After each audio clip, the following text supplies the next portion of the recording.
warahmatullahi wabarakatuh. Perkenalkan, nama saya Handi Baskara. Saya bekerja di instansi SMK Persada Kuningan dan saya merupakan mahasiswa PPG PAI BAS 2 UIN Salatiga dengan nomor induk mahasiswa 27030241263. Dan pada kesempatan kali ini saya akan membuat video pembelajaran sebagaimana tugas UKIN. Daripada itu, mohon bimbingan dan sarannya agar kedepannya saya bisa lebih baik lagi.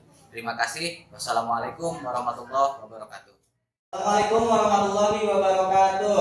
Waalaikumsalam warahmatullahi wabarakatuh. Apa kabar anak-anakku semua?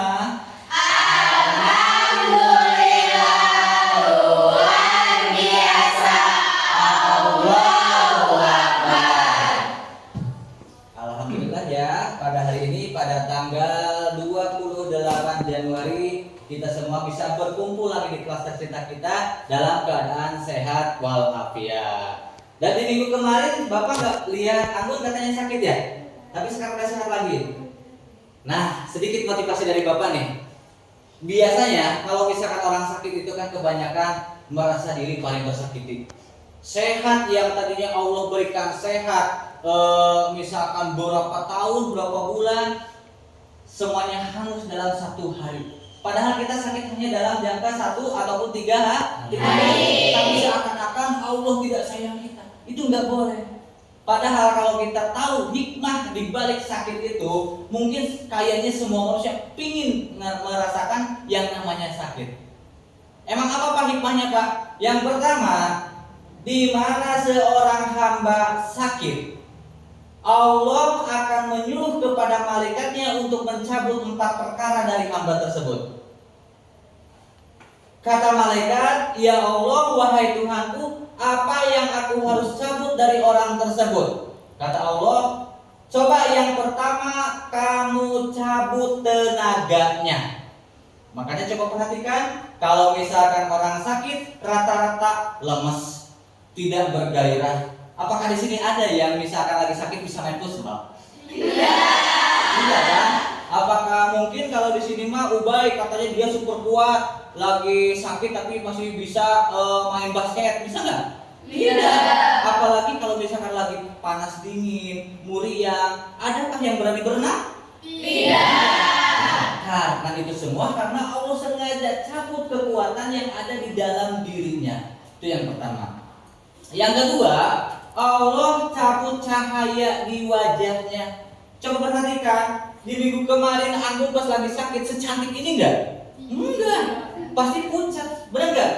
Mau pakai misalkan mau pakai make up apapun tetap aura sakitnya itu ada. Ya karena apa? Karena Allah cabut cahaya dari wajahnya. Lemas, wajah pucat, benar enggak? Enggak bertenaga, itu semua kan Allah cabut. Yang ketiga, Allah akan mencabut rasa yang ada di dalam lidahnya. Di sini siapa yang lagi sakit tapi masih enak makan sate? Gak ada. Apakah Bapak saya lagi sakit Pak, tapi saya masih senang kok makan nasi padang?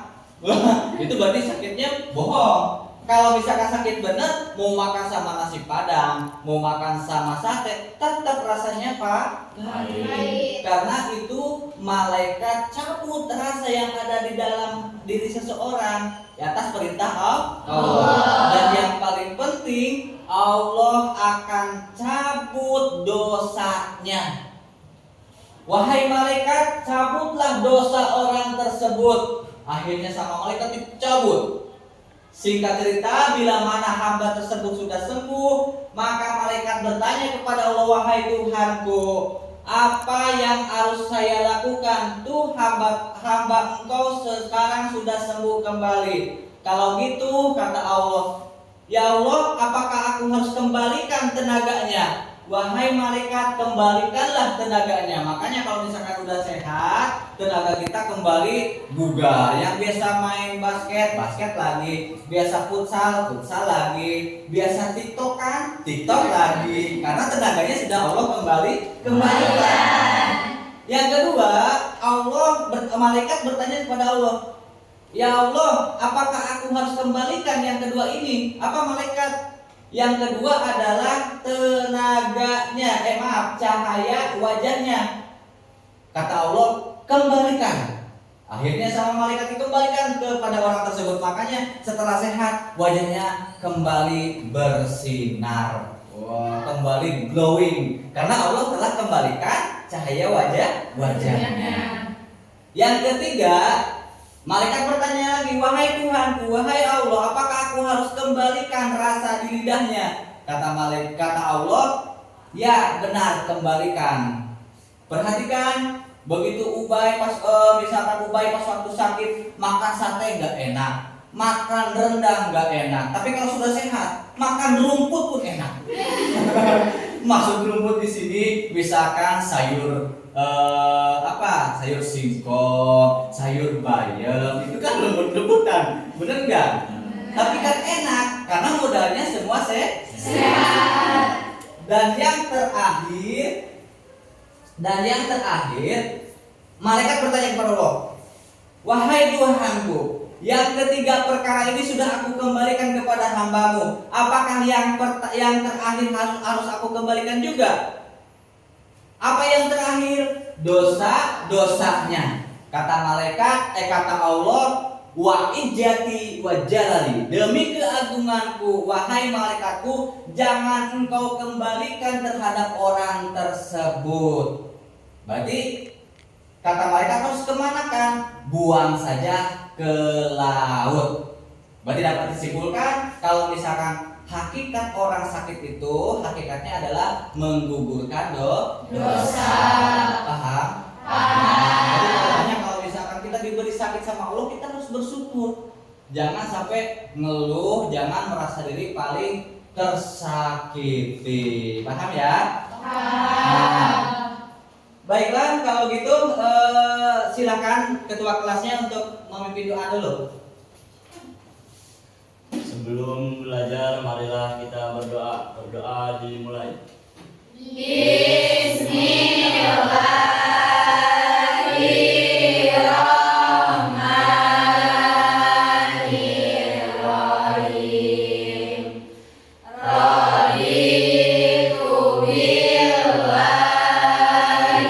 rabba wa bil islami dina wa bil muhammadin nabiyya wa rasulah. Nah, terima kasih. Baiklah anak-anakku sekalian yang Bapak cintai dan Bapak banggakan. Bapak tidak akan ada bosan-bosannya untuk selalu mengingatkan bahwa setiap kegiatan aktivitas yang bersifatnya baik itu mau misalkan mau mengaji ke pesantren, mau sekolah, mau naik kendaraan ataupun mau apapun, awali dengan doa. Agar apa? Agar senantiasa kegiatan aktivitas yang kita lakukan mendapatkan keberkahan dan keridhaan dari Allah. Oke, kayaknya kok mulai lusuh ya. Kalau doa sudah untuk membangkitkan semangat, bagaimana kalau kita sekarang menyanyikan lagu wajib sebagai bentuk semangat juang kita dalam belajar? Siap? Bapak hitung sampai hitungan ketiga. Siap? 1, 2, 3. Garuda Pancasila,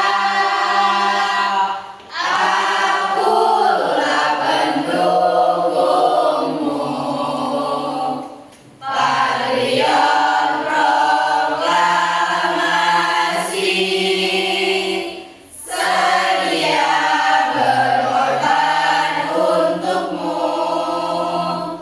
Pancasila dasar negara.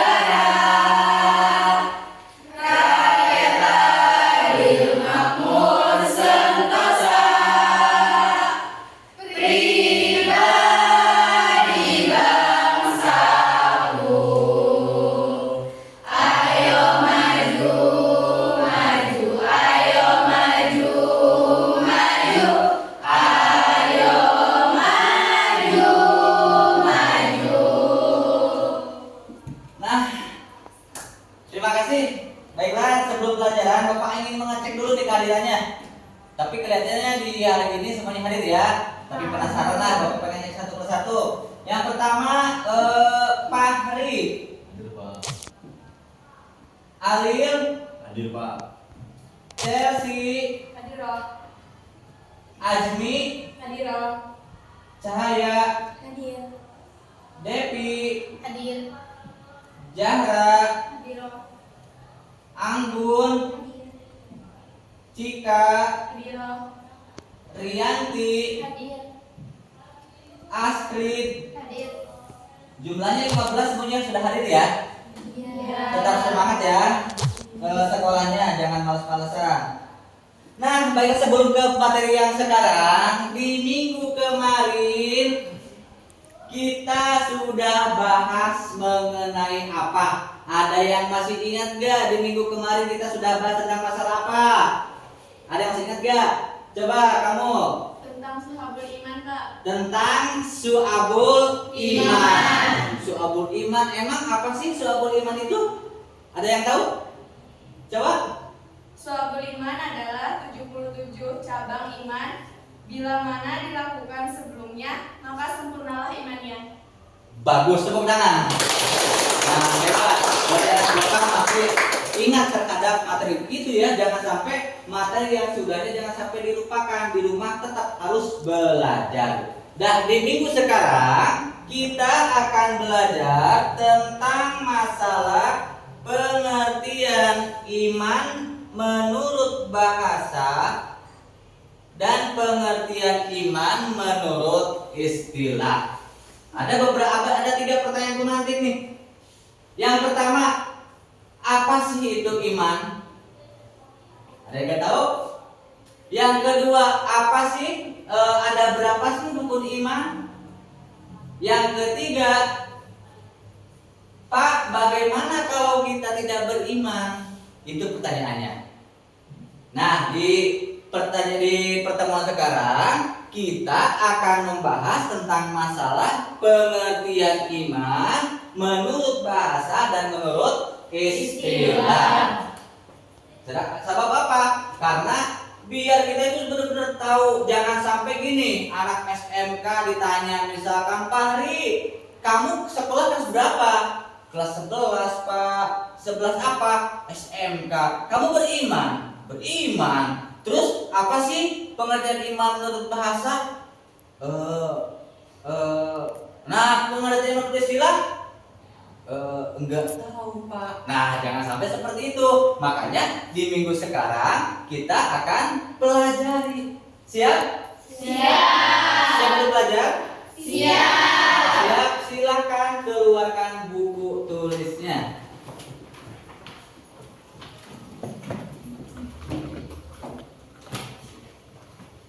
Udah? Nah, di pertemuan ini kita bahas tentang masalah definisi iman. Tentunya memiliki tujuan. Ada yang mau bacakan nggak? Apa sih tujuan pembelajaran hari ini? Siapa yang mau bacakan? Coba kamu, Pak Hri. Tujuannya peserta didik mampu menjelaskan pengertian iman secara bahasa dan istilah dengan benar. Betul. Tujuan pembelajaran kita kali ini agar peserta didik mengetahui pengertian iman baik secara bahasa dan secara istilah dengan benar. Nah, silakan. Kalau gitu Bapak akan tayangkan gambar dan nanti ada video PowerPoint. Kalian cermati apa maksud gambar ini. Paham? Silakan coba ditulis, Bapak kasih waktu 10 menit. Silakan diamati videonya seperti apa, diamati ya.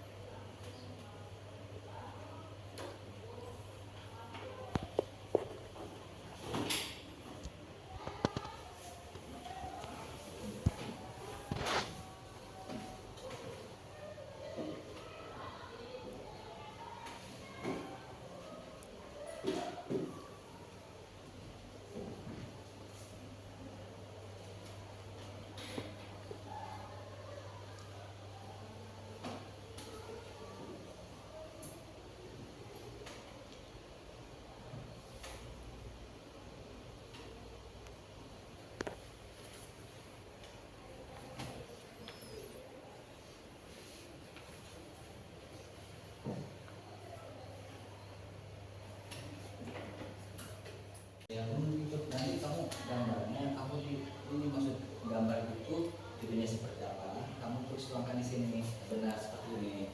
Nah ini bagus ini benar. Ini benar. Nah itu dan video itu, nah kamu perhatikan loh, video itu maksudnya seperti apa, terus gambar itu seperti apa, kamu tuangkan sini. Nah, benar, bagus, ya benar. Nah benar. Yang video itu kamu perhatikan, kamu coba lihat maksudnya seperti apa. Itu tentang membahas tentang masalah iman. Kamu tulis di sini pengertian seperti apa. Nanti tanyakan dengan temannya. Nah ini bagus tuh benar. Nah iya kamu kan lihat gambarnya. Gambarnya itu tujuannya seperti apa. Gambarnya. Silakan kamu tulis menurut kamu itu seperti apa sih pengertian iman itu. Bahasa sebenarnya. Ya benar gitu. Ya bagus sebenarnya.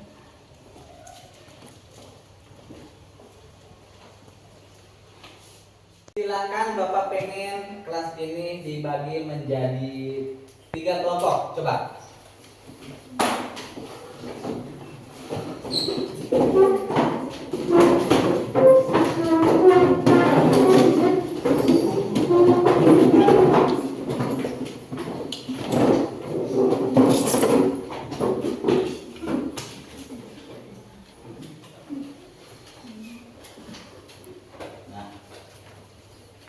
Silakan, Bapak akan bagikan lembar kerja peserta didik. Nanti kamu diskusikan dengan kelompok kamu terkait apa yang kamu lihat tadi di video.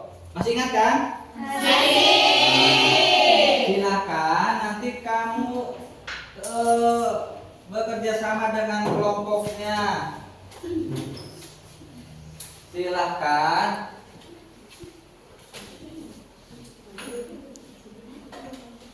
Sekali lagi silakan didiskusikan dengan teman kelompoknya terkait video yang kamu lihat tadi.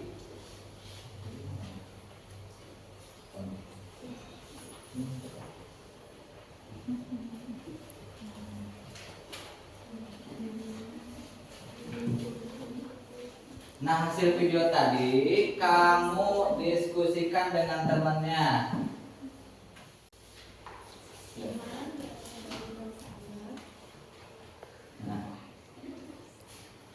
Nah, ya benar gitu. Nah, ini hasil yang tadi dari video yang tadi, kamu tuangkan di sini benar, maksudnya gitu. Ya, sok lanjutkan.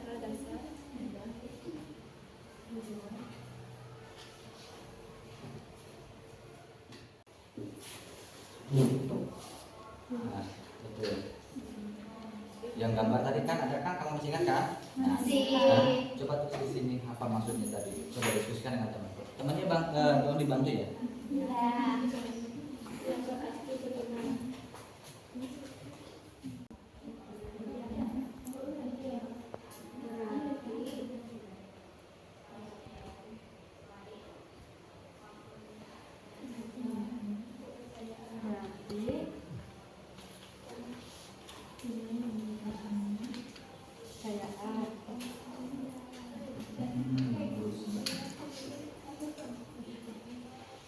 Nah yang ini kan definisi imannya menurut bahasa. Nah sekarang tinggal tadi di video tadi kan ada juga menurut istilah. Dan tinggal tuangkan, coba dibicarakan, bantu temannya. Iya,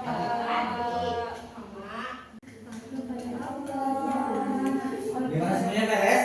Sudah. Bagus, kalau misalkan sudah beres, silakan mana ketua kelompoknya untuk mengumpulkan hasilnya. Coba ke depan, hasilnya kumpulkan. Ini kelompok 3, ini 2, ini kelompok 1. Silakan kalau gitu kelompok pertama dulu untuk presentasikan hasil diskusi kalian tadi. Silakan ke depan. Assalamualaikum warahmatullahi wabarakatuh. Waalaikumsalam warahmatullahi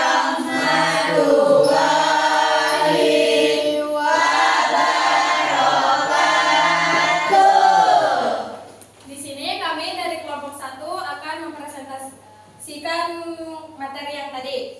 Ini hasil dari diskusi kelompok kami. Iman berasal dari bahasa Arab, dari kata dasar amana yu'minu imanan, yang berarti beriman atau terpercaya. Adapun definisi iman menurut bahasa berarti kepercayaan, keyakinan, ketetapan, atau keteguhan hati. Iman menurut istilah yaitu keyakinan yang kuat dan meresap dalam hati, serta diwujudkan dalam ucapan dan perbuatan.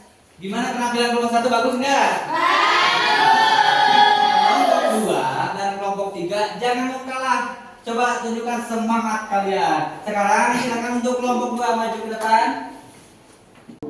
Assalamualaikum warahmatullahi wabarakatuh.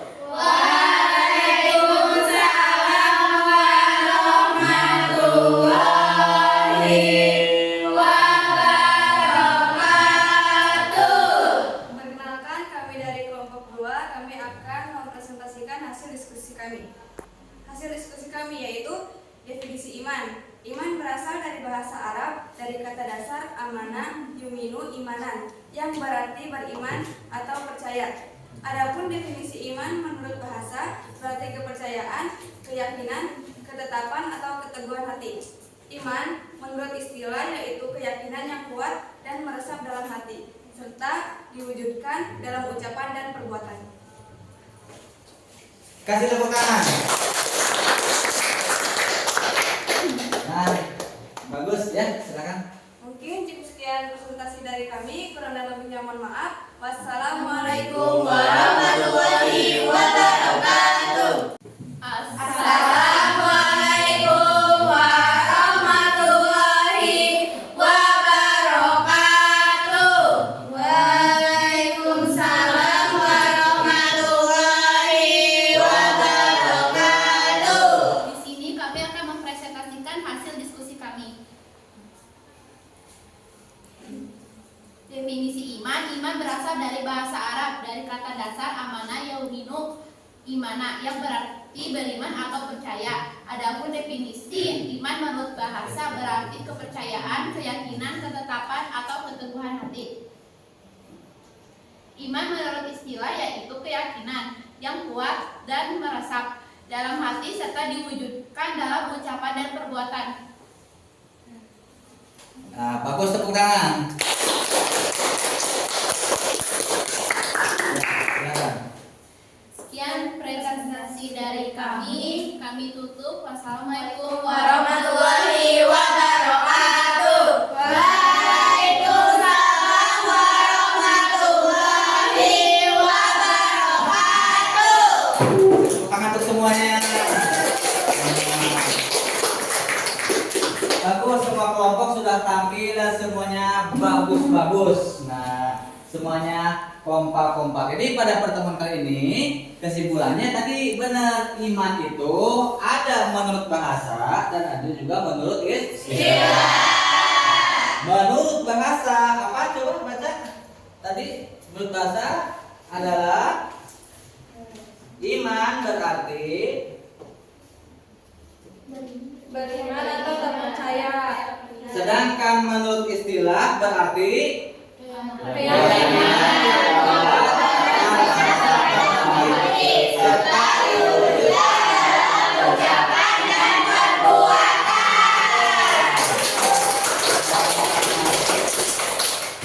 paham semuanya? Silakan paham, silakan sebelum Bapak tutup ada pertanyaan enggak? Ada Pak. Apa? Coba. Apa sih bukti orang yang beriman itu? Pertanyaan yang bagus. Apa buktinya kalau kita beriman? Sebelum Bapak jawab, ada yang mau jawab enggak? Ada Pak. Oh ya, bagus. Kamu apa? Dengan menjalankan perintah Allah Subhanahu wa taala. Tepuk tangan. Hubungan kelompok tadi di antara kelompok 1, 2, dan 3, yang paling kompak adalah kelompok 1. Maka Bapak ada hadiah nih buat kalian, buat kelompok 1. Tepuk tangan. Nah, Kasih Pak. sama-sama. Ada kesimpulannya. Ada yang menyimpulkan nggak? Mau menyimpulkan pertemuan hari ini? Siapa? Coba. Saya Pak. Iya, kamu lagi bagus. Coba apa kesimpulannya? Kesimpulannya adalah ada dua menurut, yaitu menurut bahasa dan menurut istilah. Menurut bahasa yaitu berarti kepercayaan, keyakinan, ketetapan, dan keteguhan hati. Definisi menurut istilah, keyakinan yang kuat dan diserap dengan hati, serta diwujudkan dalam ucapan dan perbuatan. Apa yang katakan teman kamu tadi, bahwasanya pada pertemuan kali ini kesimpulannya adalah iman terdapat dua. Yang pertama ada menurut bahasa, ada juga menurut istilah. Kalau menurut bahasa, iman berasal dari bahasa Arab, berarti kata dasar amana yuminu imanan, yang berarti beriman ataupun percaya. Itu pengertian iman menurut bahasa. Sedangkan menurut istilah, iman adalah keyakinan yang kuat dan meresap dalam hati serta diwujudkan dalam ucapan dan perbuatan. Itu pengertian iman menurut istilah. Iman harus benar-benar dalam hati meresap serta diwujudkan di ucapan kita itu baik. Jangan sampai kita bully teman, menghina teman. Itu tidak termasuk orang beriman kalau lisan kita masih menyakiti orang lain. Dan yang terakhir perbuatan kita juga. Perbuatan kita harus mewujudkan bahwa kita itu memang beriman kepada Allah. Salah satu contohnya kita misalkan melaksanakan sholat, puasa. Tetap semangat dalam ibadahnya ya. Mudah-mudahan pertemuan kali ini senantiasa mendapatkan keberkahan dari Allah Subhanahu wa taala. Amin. Kalau misalkan tidak pertanyaan, Bapak pengen tanya nih, refleksi hari ini. Dengan metode seperti ini, dengan pembelajaran seperti ini, kalian semangat gak? Seru gak sih? Kira-kira di minggu depan masih semangat untuk belajar? Masih. Oke, tepuk tangan untuk kita semua. Baiklah, kalau gitu nanti ada tugas dari Bapak. Kamu di rumah tolong baca materi yang tadi kita pelajari bareng-bareng dan yang akan datang di minggu depan. Minggu depan kita bicara tentang apa, Pak? Minggu depan kita akan bahas tentang 6 pilar iman ataupun disebut juga dengan rukun iman. Minggu depan kita bahas apa? Rukun iman. Sekarang kita bahas pengertian iman pertama menurut bahasa, kedua menurut istilah. Baiklah, kalau misalkan tidak ada pertanyaan, mungkin waktunya sudah habis. Kita akhiri pembelajaran ini dengan sama-sama mengucapkan hamdalah bersama-sama.